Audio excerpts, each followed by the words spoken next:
All right, so I'm utilizing my textures, and you can actually find these in the student work files folder and in the textures folder if you want to play around with some of these. But I recommend that you go to textures.com and grab some textures of your own so that your buildings have a unique look. I don't want you relying so much on a lot of the images that I'm using. And let's go ahead and start with this one here. I'm going to just double click it and open it up. Now I think I'm going to want these buildings to be pretty small on that building. Okay, so I'm going to go ahead and Windows Arrange, just kind of put them together. So if I drag these on over, the windows are going to be pretty large. I want to actually reduce them down quite a bit. All right, so what I'm going to do is define that as a texture. All right, so Command A to select it all. Go to our edit menu and we're going to define that as a pattern. All right, I said texture, but the proper terminology will be defining it as a pattern. And click OK. All right, it's all done. Now, the next thing I'm going to do is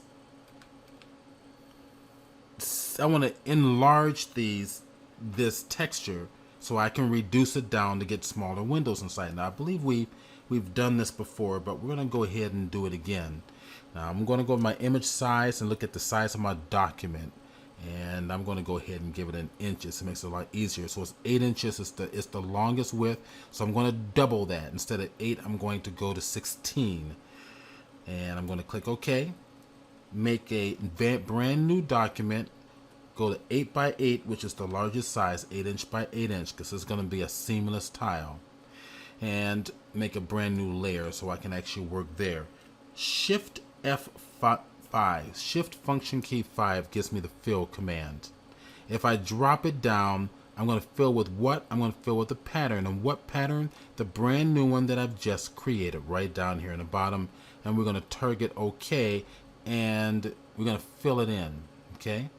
Now that's not looking exactly what I need here. So I'm going to undo this one. I'm going to double check my document size.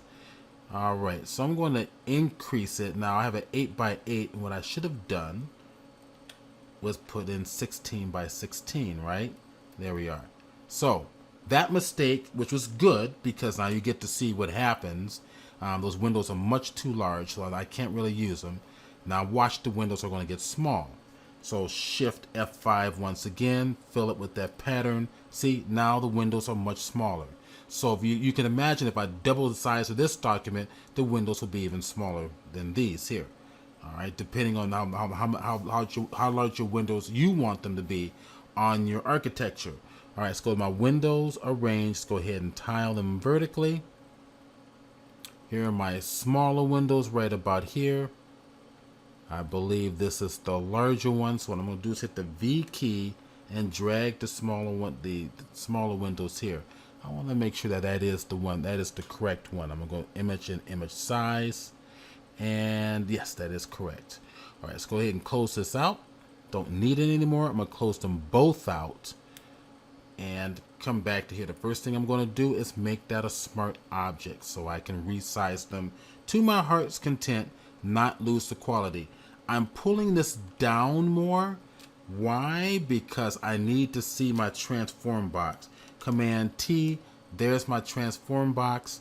Pull it on down. We can see the windows are getting smaller. All right. Let's put this on the front face of the building. Pull in closer, zoom in closer. There, I'm going to start right about here. Now, what would help is if I bring down the opacity a little bit. So bringing it down so I can see my lines underneath it. Holding the command or the control key, resize it. 1, 2, and 3. There we are. And when we resize it this way, it should match your perspective quite accurately. So go to my command key, pull this down, and just match it all properly. Okay. There it is. It's looking pretty good. Pull this on over, get in a little closer if you have to. Space bar and Option or Alt. There. Okay. Pull this on down, get that in there correctly. And it's looking pretty good. I'm going to kind of inspect it. It all matches your perspective. There it is. Okay, hit enter key. There it is. So that's one side. Let's go ahead and pull up my opacity. Now all you need to do, we're going to accomplish it the same thing on the opposite side. So just duplicate your layer. So Command J. Why? Because we still have our free transform properties here. We have two of them, right? They're directly on top of each other. So holding down the Command key, I can start dragging this side here. So I'm going to drag it on over. Grab this one. And even while we're transforming, I can bring down the opacity a little bit. Drop it down over to here. And using the distort command. So I'm holding the Command key down to get the distort command. Getting closer. Pull it on up.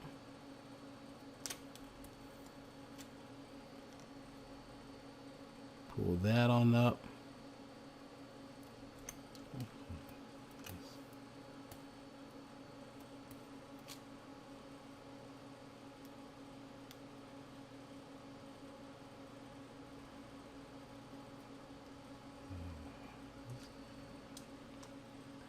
There we are.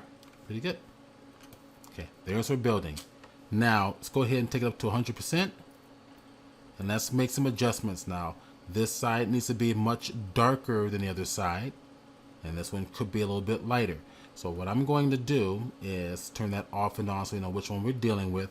Is give it a curve. So image adjustment, apply curves. Pull it over to the side so we can see what we're doing. And bring that down. In fact, I might flatten it out just a little bit more so I can get a little bit richer. There we are. Much better. On the other side, target it. As you can see, it's become a smart filter now. I'm going to apply the same curves, image adjustment curves, to the other side. I think I'll give it a little bit more of a contrast. Bring up the highlights a little bit more. There. That helps. Alright, so you can see where we're going with this. So the idea here is that you're going to start building your buildings, and you can utilize your brush to actually establish your building.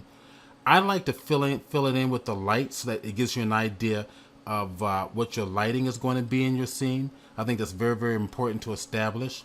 And in this particular example, we have our horizon line being so high that we're seeing the tops of the building here. And of course, I would like you to put in your roadways. If you want to put grass in some areas, you're welcome to. And make sure you give a background, whether it's going to be a sunset or a mountain scene. Just make sure that your horizon line in your photograph is going to match your horizon line here. Okay. All right, so it gives you a good idea as to how you're going to start creating your particular your city scene utilizing a telephoto view using a 3-point perspective.